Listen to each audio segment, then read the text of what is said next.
quilting. Sit around the quilts and make quilts. You had nothing else to look about with the quilting. Just about yellow across. Just look about with the quilt. No, it was pleasure, it was fun. No TV at that time. No TV or nothing like that. Just a million away. No, the quilts too cold. We didn't have enough heat like enough some wood, Like, we needed them quilts for our children. We couldn't have found them to make a quilt out. That's the rag you see, you pick it up. You see how people rags on the road, you pick it up. They don't want to wash it. They quit. Go ahead, we want. See, that's why all those dress painters, dress painters paint from. Because the people that have anything to criticize the way I dress out, this part, when I come to show you, take a part, and Mama said, dress tail quilt, make laser gown. She would take them old big legs and pant legs with that way out and leave part, and she cut that good part off, she would make quilts.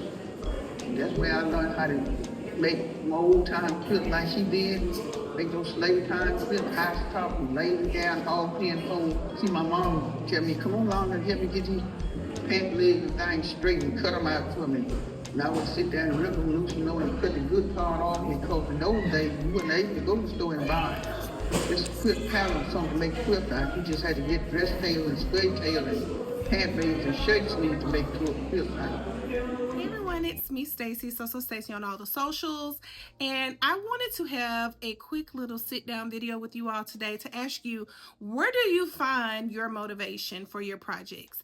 Whether your projects are sewing, whatever your hobby may be, whatever it is that is your thing, where do you find your inspiration? So over the last couple of weeks, I have really tried to get back to who I truly am. So this video today, it's just me showing you kind of a vlog of what I've been doing to kind of reset my focus, because if you're not new to this page, you already know I've been going through it since January. And one reason I needed to kind of reset my focus is because there was an event coming up. My sorority chapter turned 30 years old on April 29th, so that will be coming up in 2 days. And I knew that we would have to wear something formal. But y'all know I like making my own clothes when it comes to stuff like that. If I'm going on vacation, I like to make my own clothes, as well as if it's some type of dressy event, I want to see what I could do. One thing led to another, and then another, and another, and another. So we're going to talk about all of that. And then after that, we'll come back and discuss at the end. I hope you enjoy my little shenanigans season. But before we get to the point of watching this video and seeing the things that I've been doing and having my fun and whatnot, go ahead and subscribe to your girl. Okay, that little subscribe button, it should be right about this little area, whatever. Don't judge my nails because I'm doing it myself. Y'all know I do my own nails. Yeah, go ahead and like and subscribe and tell other people about this channel. And I'll be back in a few minutes. Like, subscribe, share, do all the stuff. I'll be right back. Let me show you what I've been doing. I have had a ball and I wanted to share with you all, so I'll be right back. Hey everybody, so today was the day that I did not know I needed. Let me tell you what happened. So on this particular day, I had my eyes set on making an evening gown. I didn't know where that gown was going to originate. I just know I needed some type of inspiration. So I went to the Museum of Arts. That's just my thing. I love going to the Birmingham Museum of Arts. It's free. While there, I stumbled upon the John Roden exhibit based on all of his beautiful sculptures. I had no clue who he was, and after walking around and starting to read, I found out that he was not only from Birmingham, but he was a graduate of Arthur Harrow Parker High School, my alma mater.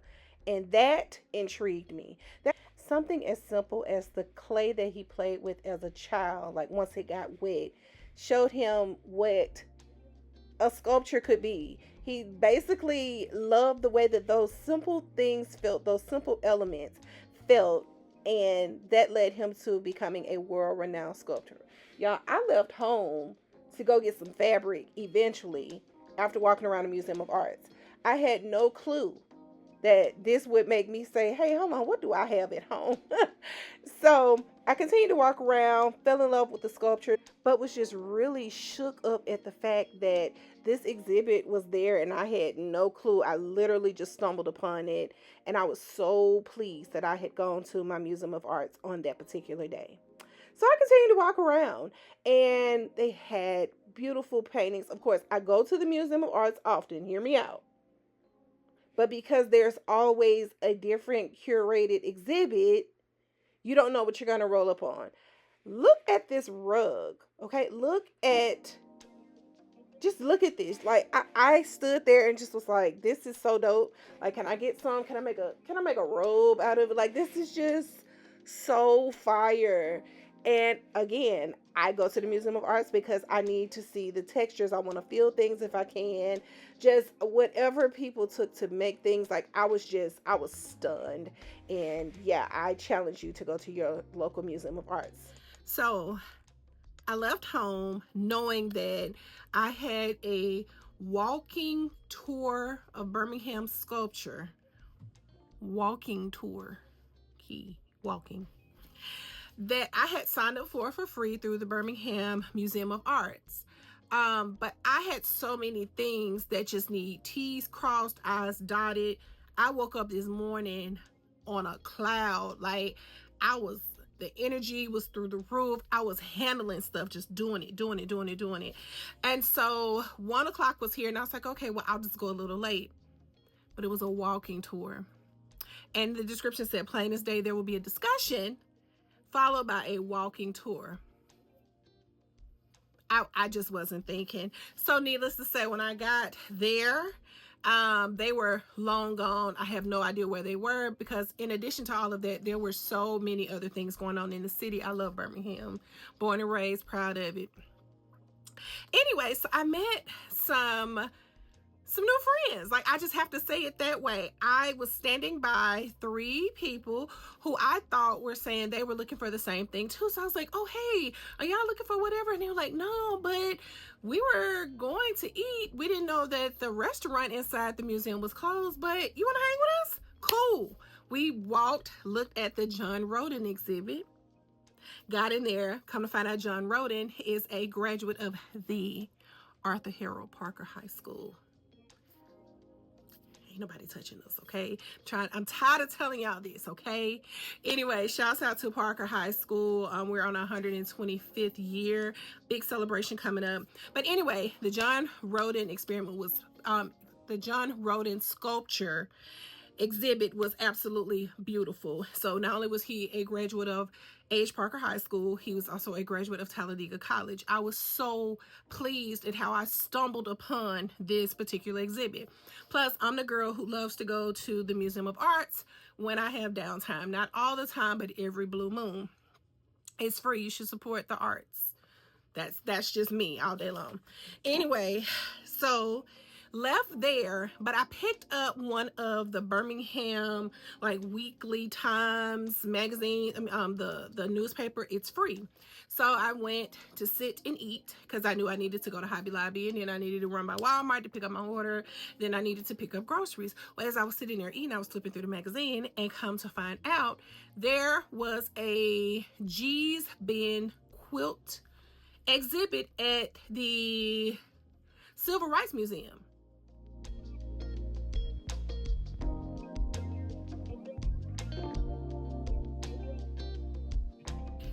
As much as I sew, as long as I have sewn, I was not familiar with G's Bend in G's Bend, Alabama.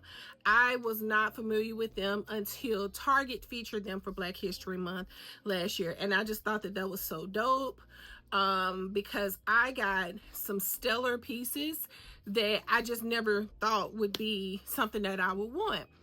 So the one item that I never let leave my eyesight is this journal cover that is a quilted piece from G's Bend. This was my only true purchase from the Black History Month collection, and that's how I learned about G's Bend. that made me start to look into them. And I'm not a quilter because I don't like to sit still that long. Love quilts because my great grandmother would make the most beautiful quilts, like heavy weighted blankets, but not very thick. It's just something about a quilt that just sits so well within my spirit. So after learning about G's Bend, and I'm sitting there eating today, I'm like, oh wow, this exhibit starts at 4, it's 3 o'clock. So I was like, I got time to go get this fabric, go get my order, go get my groceries, let them put it in the car, and I'll have time to walk the exhibit. Got down there, it was from 4 to 7. I think I got there right at 6. Walked in, was absolutely almost pulled to tears, drawn to tears for what I witnessed. Because although they were sitting there hand making and they had the, you know, the exhibition of all the different quilts, I watched the video that they had explaining what quilting meant to them, how they started. But let me show y'all these clips in this video from today. Oh my God. Let me show y'all these clips. Here we go.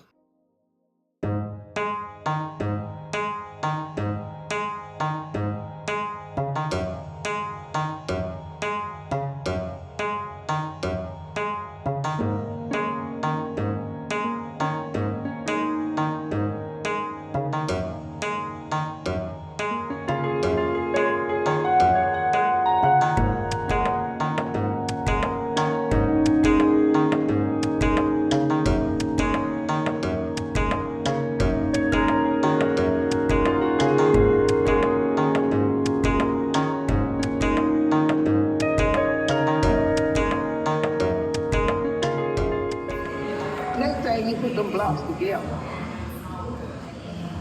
with the needle and the thread. You sew these pieces together. You want to make them in blocks, you make them. Or you could make the blocks and put the blocks together with strippers in between or whatever way you want to put it together. If you want to sew the quilt just round and you go round or round and finish the quilt.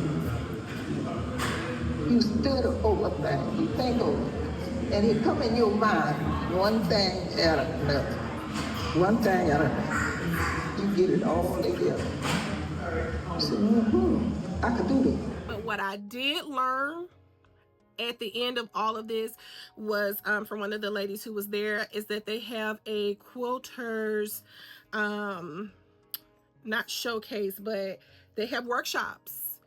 I will definitely get in the car and go and spend a day there and do that, because it was beautiful, absolutely beautiful. This day went the way that it needed to go.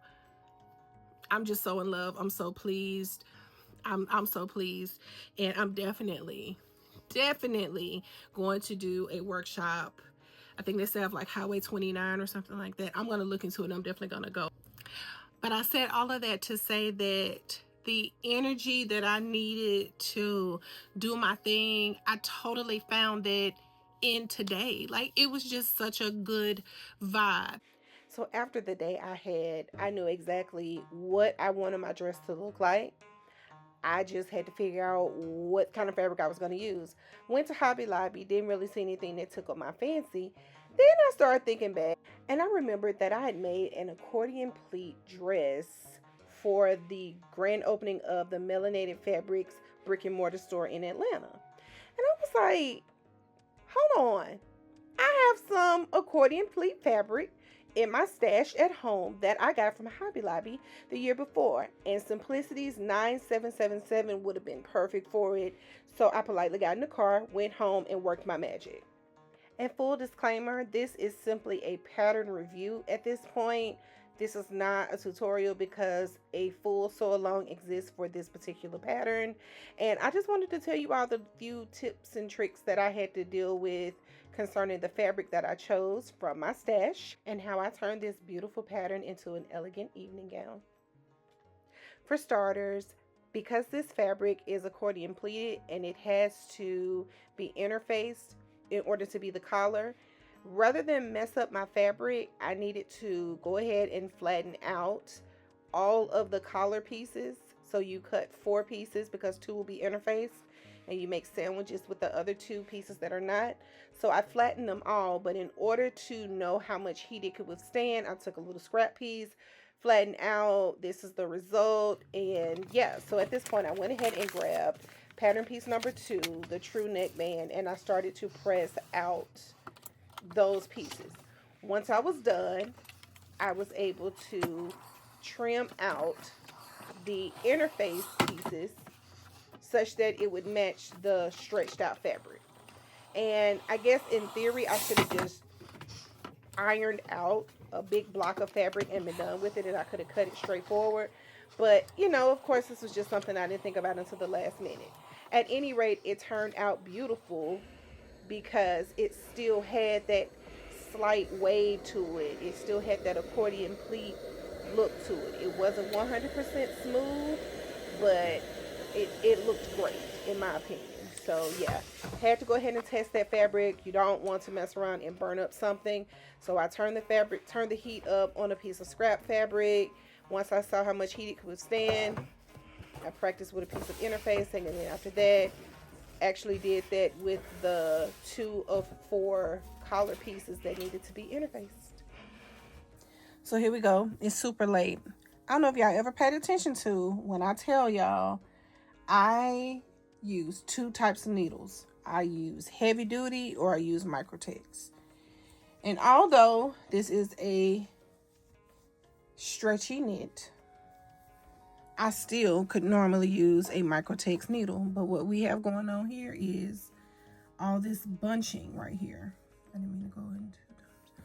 Yeah, all this gathering of this thread on the underside. So this would be the top, this would be the underside. And I have adjusted the tension. I've done everything I thought I could do. I changed from my regular J foot, my regular just walking foot. I'm sorry, my regular straight stitch foot to my walking foot. Nothing is working. So I wondered if I switch to a heavy duty needle, which normally just gets me all the way together, will I be okay?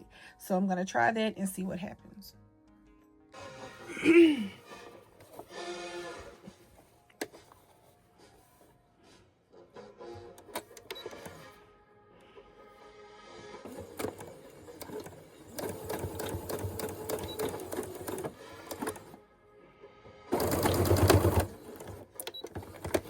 Something is wrong.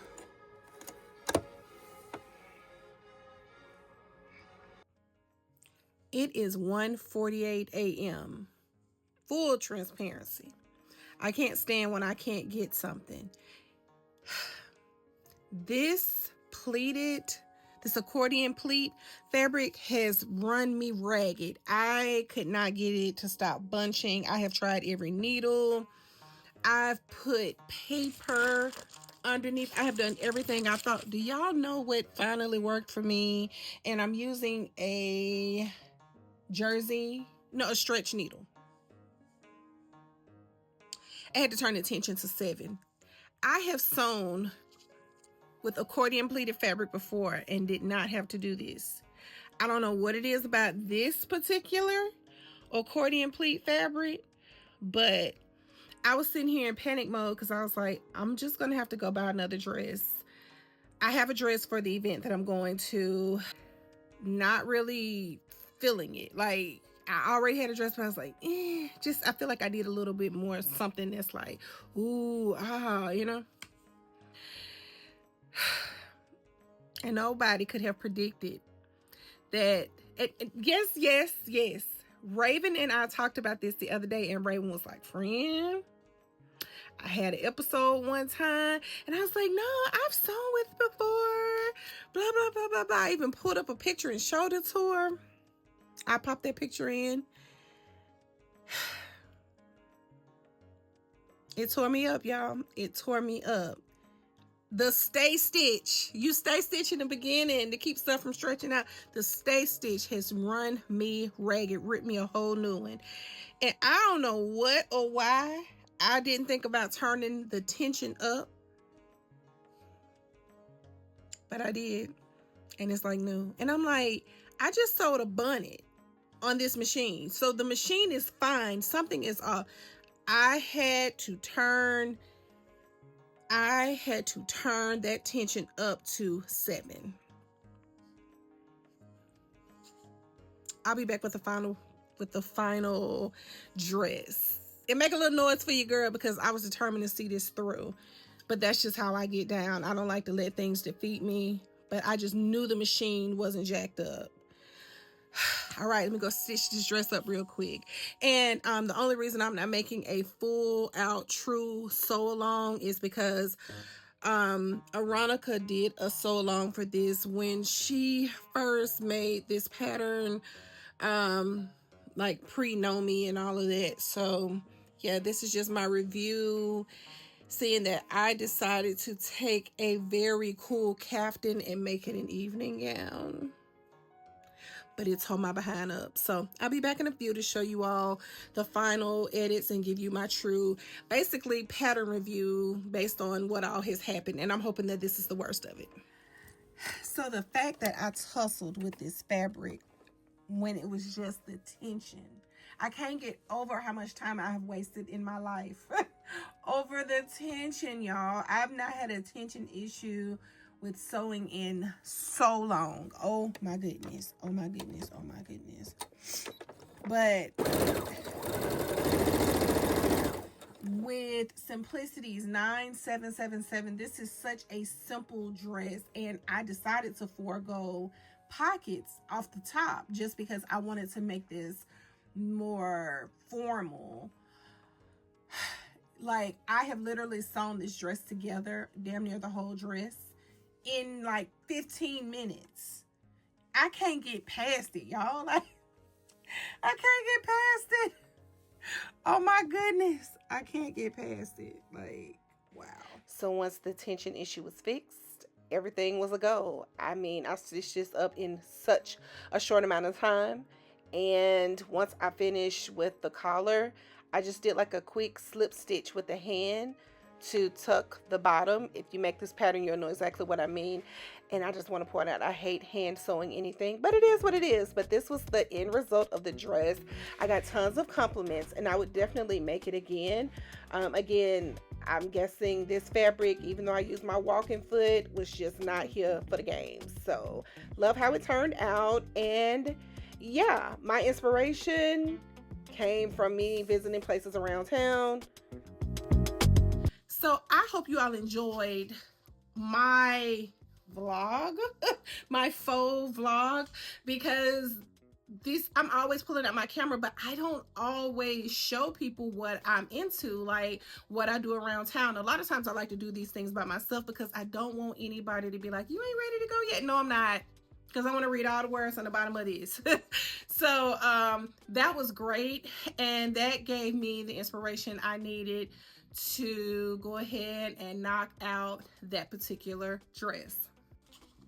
I thought it was absolutely beautiful. I had such a great time, and I felt like a queen, because you do know that you could take a caftan and use some really nice, expensive looking fabric and dress it up and make it look like a whole lot of money.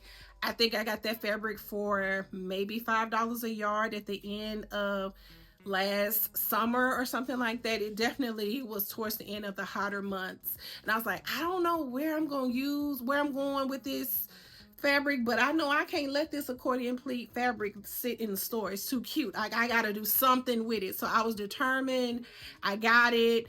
I keep it stashed away, and I was like, let me go shop my let me shop my stash. So let me go in here and see what I have. And I was so pleased with how that dress turned out. I ordered my jewelry from Amazon.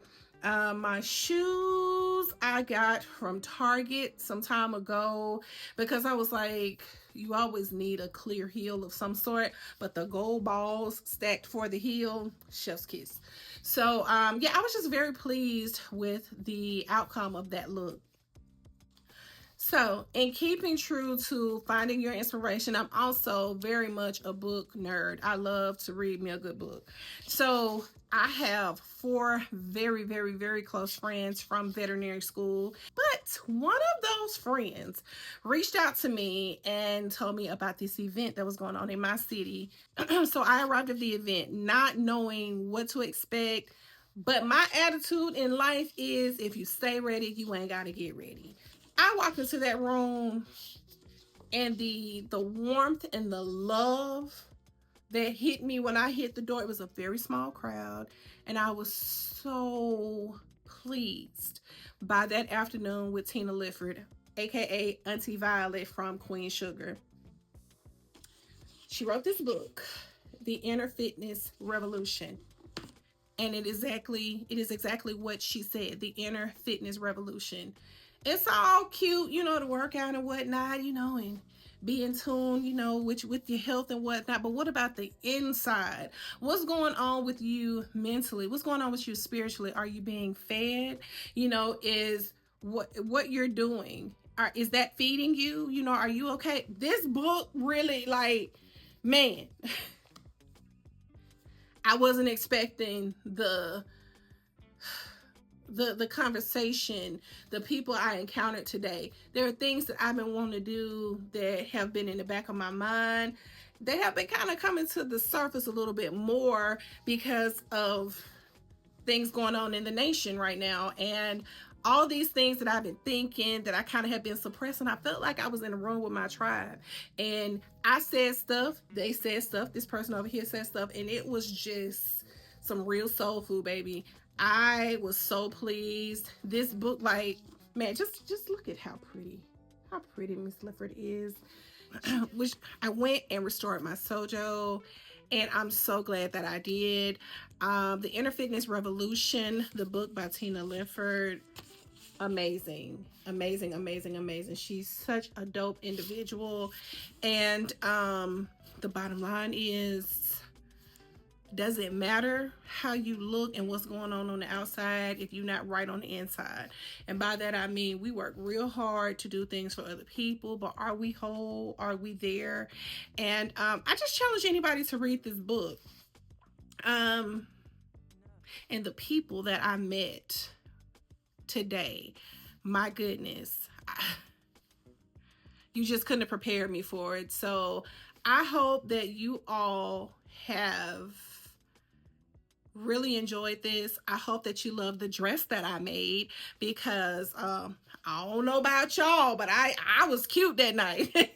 I was very pleased because I was like, I just want to do something different. Like, I needed something to set my soul on fire with sewing again, mainly because it just took so much effort to get back in my sewing room. It was dusty throughout the house from, all the drilling, cutting, sewing, all of that. Just, again, bathroom is really nice, but it just kind of tore me down to jump into a project like that and just to see all that went into it. So get out.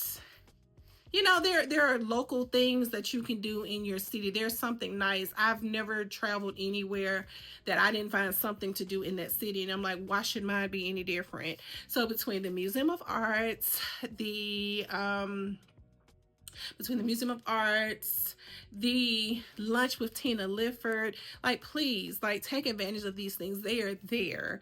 And I just hope you all have enjoyed. So again, if you have not subscribed to my channel, come on.